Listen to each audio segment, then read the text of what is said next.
Hello and welcome back, adventurers. Get comfy as we start our tale of the melancholic domain of Keening. Keening is a blasted land, bereft of any life. The natural surroundings of neighboring realms fade quickly as one crosses into Keening, the flora growing twisted and stunted, the creatures kept at bay by a nameless dread. Tapis forests shrink first into scattered corpses of trees, then into patches of thorny scrub. The transformation certain trees go through the forest of Keening mimics the transformation of the golem flesh, becoming stronger, denser, and far less porous. Some oaks in the desolate area petrify, their trunks develop a peculiar density similar to that of granite. Gradually, even these features recede. The dry, greedy soil beneath the traveler's feet vanishes, leaving black and scattered stone. Lichens of pale yellow, green, and blue encrust the stones, lending the region an otherworldly vividness amid the surrounding grey. Many stones were apparently arranged in deliberately vague patterns, although the significance of these arrangements eluded me. The Tepistani believe that each rock is a tombstone for a fey soul that now slumbers in the Mount Lament, hence the name for the wastes that surround the mountains, the boggart graveyards. The graveyards surround and segregate Mount Lament from the Mountains of Misery. Draconian dwarves hold that it once stood to the east, sister to volcanic mountains near Kynid. When the scourge ravaged Arak in the 6th century, the mists are said to have uprooted Mount Lament and set it down far to the west. The Tepistani, meanwhile, speak of Mount Lament rising from the earth overnight like a festering boil, an upheaval unleashed at the hand of the evil fairy queen, Tristessa. The ascent is torturous, as I can attest from the first-hand experience.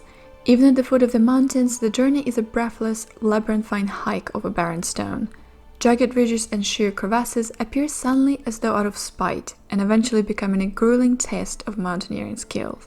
Mount Lament itself is an eerie, jagged ridge that rises eastward to an unspectacular, blunt summit. Wisps of white fog crown the peak, heedless of the weather. Natural hazards abound on the mountainsides. Rock slides of dusty gravel are not uncommon and can prove fatal when triggered beneath the boot of a traveler. Brittle, chalky deposits, with Draconians dub a bone powder, occur throughout the slopes of Mount Lament.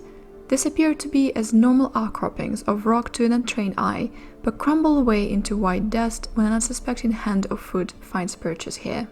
The notorious groaning winds of Keening are a constant presence in the mountains. The winds carry an unnatural chill year-round, and the sound as they whip across the mountain slopes varies from a low groan to a shrill shrieking. The strength of the wind grows as one ascends towards Mount Lament. Near the summit, the violent gusts threaten to tear a climber from the peak. Keening boasts no verdant forest or grasslands. Nothing but stone lies here. On such harsh terrain, only pale lichens and mosses can thrive, nurtured by the feeble sunlight. This withered specimen cling with primeval tenacity to the cobbles and boulders. Even they vanish as one ascends higher into the mountains. But even here, adventurers should be wary of a few unassuming hazards, such as the wasp sting moss. Embedded in this soft, pale olive plant are thousands of tiny needles, formed from minerals extracted from the surrounding rock. When mature, the moss's yellow and black spore capsules can be squeezed to produce a bitter goo that staves off hunger. Another dangerous plant is troll flesh, a lichen that even savvy wilderness travelers may overlook. Occurring in stone-gray wrinkled mats, the plant releases spores when touched. Those who breathe in these spores begin to suffer from a panic delusion that sunlight will turn them to stone. Keening has no native animals. I saw not so much as a single beetle during my stay. Even the creatures from neighboring realms stay far away from Keening, avoiding the border as though some dangerous predators lurk beyond it. Undead are the only creatures encountered with any frequency in Keening, and they comprise 3 separate groups. First come the undead that have wandered into Keening from surrounding lands to make their lairs here. The lifeless nature of Keening suits their twisted tastes, and more rapacious undead find that it makes an excellent staging ground for raids on other realms. Second are the undead of the village of Marb Qatar, those souls trapped with Keening when the scourge ravaged Arak. These creatures rarely leave their cursed village or even react to anyone visiting it. Finally, there are undead fae, the spirits of nature that have for some reason lingered in the living world and found their way to Mount Lament. The Tepistani call such fell creatures the Witherbin. They appear throughout the realm of dread, but particularly in lands close to the Shadow Rift. Fae may become a Witherbin usually when slain suddenly by the brutal violence of powerful death magic. In Undeath, Witherbin are compelled to travel towards Mount Lament.